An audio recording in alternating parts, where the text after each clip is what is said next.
Story और story का मतलब क्या होता है, कहानी और मंजिल। सबसे पहले मैं बता दूं, बहुत सारे बच्चों का देखो कमेंट ये आता है कि सर ये जो पढ़ा रहे हैं होता क्या है ना। कई बार वीडियो में जबकि मैं डाला हूं कि ये होमोफोन्स है, लेकिन बच्चों की डिमांड है सर होमोफोन्स का मतलब क्या होता है, एग्जाम में इसकी भूमिका क्या होती है, क्या एग्जाम के लिए मोस्ट इंपॉर्टेंट है कि नहीं है। तो मैं बता दे रहा हूँ कि क्लास 12th के लिए सबसे ज्यादा अगर पूछा जाए तो क्लास 12th के लिए इंपॉर्टेंट है। नहीं तो बहुत सारे स्कूल सब जागरूक हो गए हैं, टीचर्स जागरूक हो गए हैं, छोटे छोटे बच्चों को भी पढ़ा रहे हैं। जैसे 6th क्लास से लेकर के 5th क्लास में भी पढ़ा दिया जाता है, 4th क्लास में भी पढ़ा दिया जाता है। अरे मतलब 6th क्लास से लेकर के मतलब सभी क्लासेस के लिए, हर किसी के लिए, यहाँ तक कि जो सीजल वगैरह की तैयारी कर रहे हैं उनके लिए भी मोस्ट इंपॉर्टेंट है, क्योंकि ये वकैब होता है और वकैब भी तैयार करना, और हमें स्पीकिंग के लिए तो मोस्ट इंपॉर्टेंट है। ठीक है ना। तो सिर्फ एग्जाम के लिए ही नहीं इंपॉर्टेंट है ये कहां तक इंपॉर्टेंट है, स्पीकिंग के लिए भी और राइटिंग स्किल्स में तो बिल्कुल ही।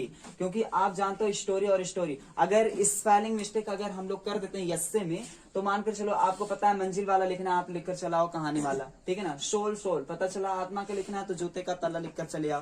ठीक है ना बच्चे। तो इसलिए आपके लिए चाहे एग्जाम हुए, चाहे राइटिंग स्किल्स हुए, चाहे एस्से हुए, कुछ भी हुए, राइटिंग स्किल्स का मतलब होता है एस्से, लेटर वगैरह। ठीक है।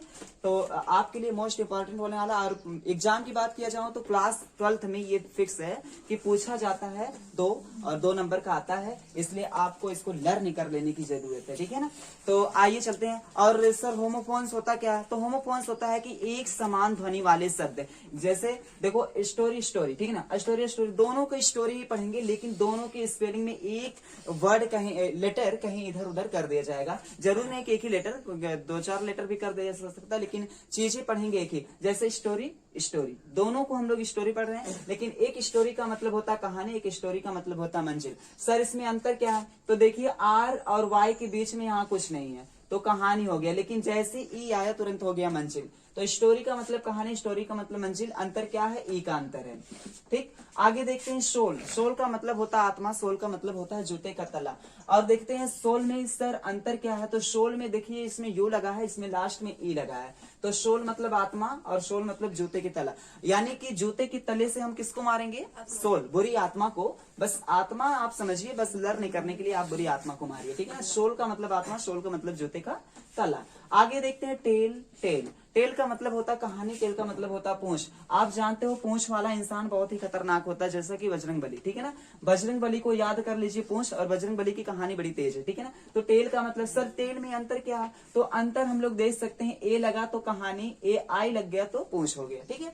आगे देखो टीम। टीम टीम का मतलब होता है भरा होना। सर टीम का मतलब भरा होना कैसे याद करेंगे, किसका मतलब दल, किसका मतलब टीम, किसका मतलब भरा होना। ठीक है। तो जिसमें TEA लगा रहेगा, TEA लगा रहेगा, उसमें दल हो जाएगा, समूह हो जाएगा, टीम हो जाएगी। और बाकी डबल ई लग गया तो भरा होना। ठीक है। टीम कैसे होनी चाहिए, हम लोग की पोलों से भरी होनी चाहिए। तो टीम कैसे होनी चाहिए, भरी होनी चाहिए, टीम भरी होनी चाहिए। तो टीम टीम, यानी कि टीम का मतलब टीम भी होता है, दल होता है, भरा होना। ठीक है।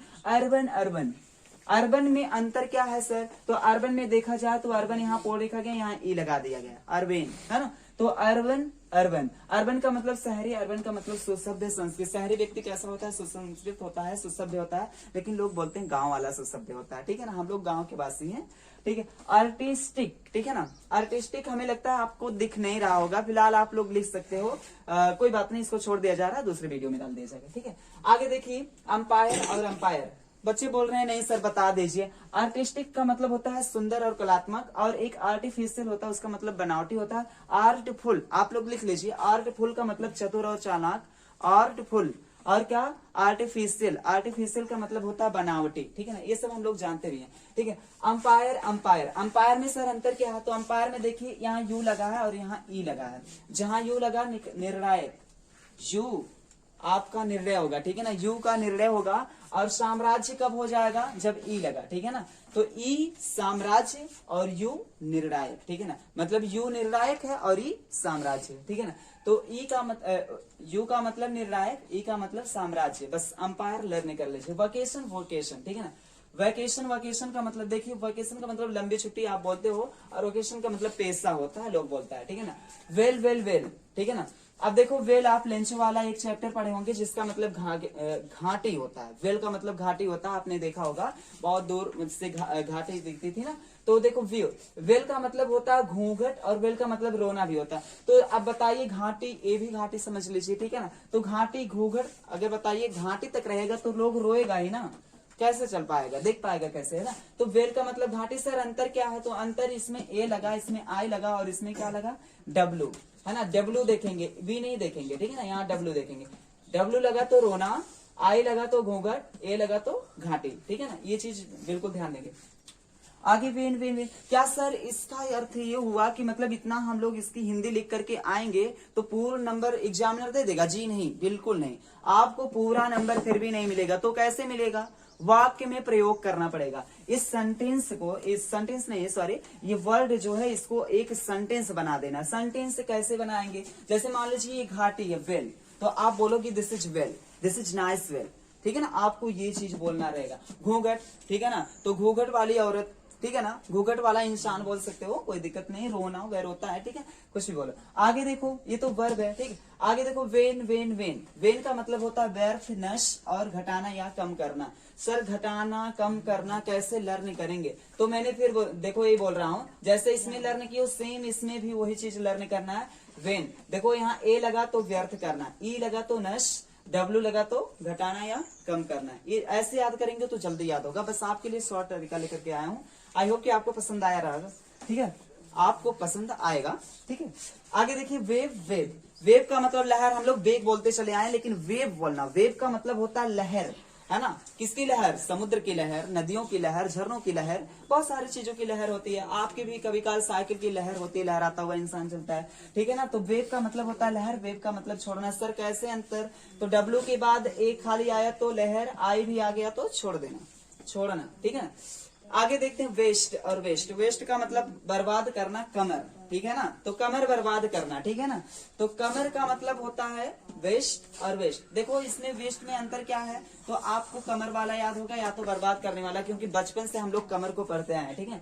आगे देखते हैं वीक और वीक। वीक का मतलब सप्ताह, वीक का मतलब कमजोर। किस वीक का मतलब सप्ताह, किस वीक का मतलब कमजोर, है ना। तो ये चीज देखना है। ई ए, ई ए, अगर ई ए आया तो हो जाएगा कमजोर, ठीक है ना। ई भी आया, ए भी आया तो कमजोर। सिर्फ ई आया तो क्या हो जाएगा? सप्ताह, ठीक है। आगे देखिए ऑलरेडी, ऑलरेडी, ऑलरेडी का मतलब ये होता है, जैसे ऑलरेडी है, अगर ये अलग अलग रहा, ऑलरेडी, ऑल अलग, ऑलरेडी अलग रहा तो सब तैयार। इसका मतलब जो अलग है वो भी तैयार, और जो मतलब कहने का मतलब जो व्यक्ति अलग अलग है वो भी तैयार हो गए, अलग अलग वाले भी तैयार, यानी कि सब तैयार। और ऑलरेडी एक ही में जो है वो तो पहले से ही तैयार है, जो भैया एक ही में वो तो पहले से तैयार है, और जो अलग अलग है वो तो सब तैयार बोलना है, ठीक है। तो ऑलरेडी का मतलब सब तैयार, ऑलरेडी का मतलब पहले से। अल्टरनेट, अल्टरनेटिव, अल्ट्रानेट, अल्ट्रानेटिव का मतलब अंतर क्या है सर? तो यहाँ नेट है प्रत्येक दूसरा, और अल्ट्रानेटिव में हो जाएगा दो में से एक विकल्प। हमें लगता है आपको नहीं दिख रहा होगा, तो आप लिख सकते हो अल्टरनेट, है ना। अल्टरनेट का मतलब होता है प्रत्येक दूसरा, और अल्टरनेटिव का मतलब होता है दो में से एक विकल्प। जैसे हम लोग कभी काल बोलते हैं आपको दो में से एक ही विकल्प चुनना है, या तो आप संस्कृत लो, या तो कला, या तो इंग्लिश लो। अपना नाम सभी बच्चे जरूर ऐड करेंगे, जैसे कि अर्पित हो गए, अथर हो गए, ठीक है ना, विवेक हो गए, रुचिका हो गए, ठीक है ना। रुचिका का डेली कमेंट आता है। रुचिका पढ़ रही हो ना? समझ में आ रहा है ना? समझ में ना आया तो बिल्कुल कमेंट करो, ठीक है ना। राम्या, सौम्या, जितने बच्चे हैं सबके सब कमेंट करो। शिवा, प्रतीक कहाँ हो? आस्था, हर बच्चा, मैं सबको देखता हूँ, ठीक है ना। प्रत्येक को भी देखता हूँ, आस्था को भी देखता हूँ, ठीक है ना। आराध्या है ना, ठीक है, हर किसी को समझ में आता है। निखिल है, ठीक है। अभय का कमेंट आता है, थोड़ा और बड़ा बड़ा कमेंट लिखा करो, थोड़ा छोटा छोटा आता है, ठीक है ना। अर्जुन, कमेंट अच्छा आना चाहिए, ठीक है ना। हर बच्चा का कमेंट आता है, हर बच्चा का कमेंट मैं पढ़ता हूँ, बहुत ही खुशियां होती है। आई होप कि ये खुशियां आप लोग बनाए रखेंगे, बरकरार, ठीक है ना, बरकरार बनाए रखेंगे, इसलिए ठीक है। थैंक यू सो मच, फिर मिलेंगे अगले वीडियो में, तब तक के लिए जय हिंद, जय भारत, और बहुत बहुत आपका धन्यवाद।